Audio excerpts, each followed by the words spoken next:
Hello foodies, welcome to guys kitchen. ಇವತ್ತು super ಸಾಫ್ಟಾಗಿರ್ತಕ್ಕಂಥ ಒಂದು ಸ್ಪೆಷಲ್ ದೋಸೆನ ತೋರಿಸ್ತಾ ಇದ್ದೀನಿ. ನೋಡಿ ದೋಸೆ ಎಷ್ಟು ಸಾಫ್ಟಾಗಿ ಬಂದಿದೆ ಅಂತ. ತುಂಬ ರುಚಿಯಾಗೂ ಸಹ ಇರುತ್ತೆ. ದೋಸೆ ಲವರ್ಸ್ಗಂತೂ ತುಂಬಾ ಇಷ್ಟ ಆಗುತ್ತೆ ಅಂತ ಹೇಳ್ಬೋದು. ದಿನಾಗಲೂ ಒಂದೇ ಥರ ದೋಸೆ ಏನಕ್ಕೆ ಅಲ್ವಾ, ಡಿಫ್ರೆಂಟಾಗಿ ದೋಸೆನ ಟ್ರೈ ಮಾಡಬೇಕು. ಇದು ಒಂದು ಏನು ದೋಸೆ ಅಂತ ನಾನು ಇನ್ನೂ ನಿಮ್ಗೆ ಹೇಳಲೇ ಇಲ್ವಲ್ಲ, ಬೆಂಡೆಕಾಯಿ ದೋಸೆ. ತುಂಬ ರುಚಿಯಾಗಿತ್ತು, ಸಾಫ್ಟಾಗೂ ಆಗಿತ್ತು. ನೀವು ಸಹ ಟ್ರೈ ಮಾಡಿ ಅಂತ ಹೇಳ್ತೀನಿ. ಬನ್ನಿ, ತಡ ಮಾಡಿದೆ, ಮಾಡೋ ವಿಧಾನ ಹೇಗಂತ ನೋಡ್ಕೊಳ್ಳೋಣ. ಇನ್ಸ್ಟೆಂಟಾಗಿ ಮಾಡ್ಕೊಬೋದು. ಅದಕ್ಕಾಗಿ ಫಸ್ಟ್ ನಾವು ಚಟ್ನಿ ರೆಡಿ ಮಾಡ್ಕೊಳ್ಳೋಣ. ಅದಕ್ಕೋಸ್ಕರ ನಾನು ಮಿಕ್ಸಿ ಜಾರ್ಗೆ ತೆಂಗಿನಕಾಯಿ, ಹಸಿಮೆಣಸಿನ್ಕಾಯಿ, ಹುರ್ಗಡ್ಲೆ, ನಂತರ ಒಂದೆರಡು ಬೆಳ್ಳುಳ್ಳಿ ಇಲ್ಕೋ, ಹಾಗೆ ಉಪ್ಪು, ಕೊತ್ತಂಬರಿ ಸೊಪ್ಪು, ಸ್ವಲ್ಪ ನೀರನ್ನು ಹಾಕ್ಕೊಂಡು ಚಟ್ನಿನ ರೆಡಿ ಮಾಡಿ ಇಟ್ಕೊಂಡಿದ್ದೀನಿ. ಈಗ ಬೆಂಡೆಕಾಯಿ ತೊಗೊಳ್ಳೋಣ. ನೋಡಿ, ಬೆಂಡೆಕಾಯಿ ನಾನು ಇಲ್ಲೊಂದು 8 ತೊಗೊಂಡಿದ್ದೀನಿ. ನೀವು 10ವರೆಗೂ ಹಾಕೊಬೋದು, ಏನಿಲ್ಲ.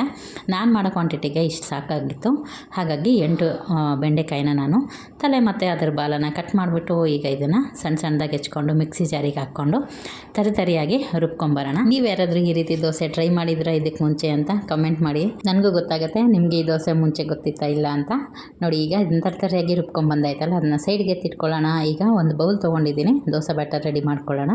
ಅದಕ್ಕಾಗಿ ಒಂದು ಅರ್ಧ ಕಪ್ಪಷ್ಟು ರವೆ, ಮಾಮೂಲಿ ಉಪ್ಪಿಟ್ಟು ರವೆ ಬರುತ್ತಲ್ಲ, ಅದನ್ನು ಹಾಕ್ಕೊಂಡಿದ್ದೀನಿ. ಸೇಮ್ ಕಪ್ ಅಳತೆನಲ್ಲಿ 1 ಕಪ್ಪು ಅಕ್ಕಿ ಹಿಟ್ಟನ್ನ ಸೇರಿಸ್ಕೊಂಡಿದ್ದೀನಿ. ಹಾಗೆ ರುಚಿಗೆ ತಕ್ಕಷ್ಟು ಉಪ್ಪನ್ನು ಹಾಕ್ಕೊಂಡು ಇದಕ್ಕೀಗ ಹೆಚ್ಚಿರ್ತಕ್ಕಂಥ ಈರುಳ್ಳಿ, ಕ್ಯಾರೆಟು, ಹಾಗೆ ಸ್ವಲ್ಪ ಕೊತ್ತಂಬರಿ ಸೊಪ್ಪನ್ನು ಸೇರಿಸ್ಕೊಂಡಿದ್ದೀನಿ. ಇದಿಷ್ಟನ್ನು ಹಾಕ್ಕೊಂಡು ಇದಕ್ಕೆ 3.5 ಕಪ್ಪಷ್ಟು ನೀರನ್ನು ಸಹ ಸೇರಿಸ್ಕೊಂಡಿದ್ದೀನಿ. ಮತ್ತೆ ಹಾಕ್ಕೊಳ್ಳೋಣ, ಆಮೇಲೆ ಬೇಕನ್ಸಿದ್ರೆ. ಈಗ ಅಷ್ಟನ್ನು ಮಾತ್ರ ಹಾಕ್ಕೊಂಡಿದ್ದೀನಿ. ಇದನ್ನೆಲ್ಲ ಒಮ್ಮೆ ಈಗ ಮಿಕ್ಸ್ ಮಾಡ್ಕೊಂಬಿಡೋಣ, ನೀಟಾಗಿ ಗಂಟುಗಳು ಇಲ್ಲದೆ ಇರೋ ರೀತಿಯಲ್ಲಿ.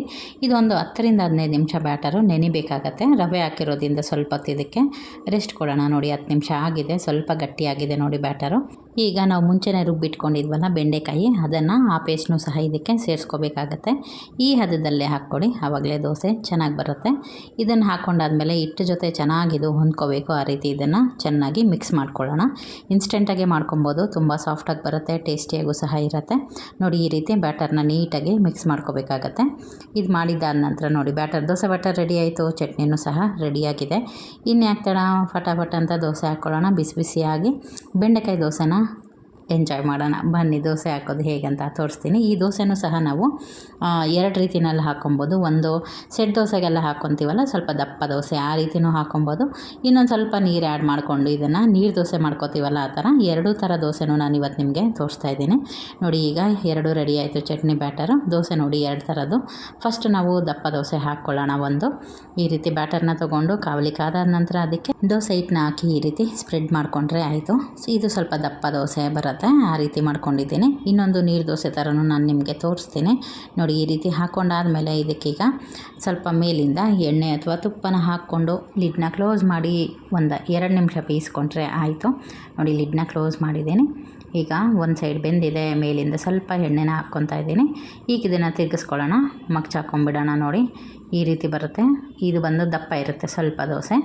ನಂತರ ಇದನ್ನೇ ಸ್ವಲ್ಪ ತೆಳುವಾಗಿ ನೀರು ದೋಸೆ ಥರ ಮಾಡ್ಕೊಳ್ಳೋಣ. ಅದಕ್ಕಾಗಿ ನಾನು ಇನ್ನೂ 1 ಕಪ್ಪಷ್ಟು ನೀರನ್ನ ಸೇರಿಸ್ಕೊಂಡಿದ್ದೀನಿ. ನೋಡಿ, ಬ್ಯಾಟರ್ ಹಾಕಿದ ತಕ್ಷಣ ಅದಾಗದೇ ಸ್ಪ್ರೆಡ್ ಆಗಿಬಿಡುತ್ತೆ.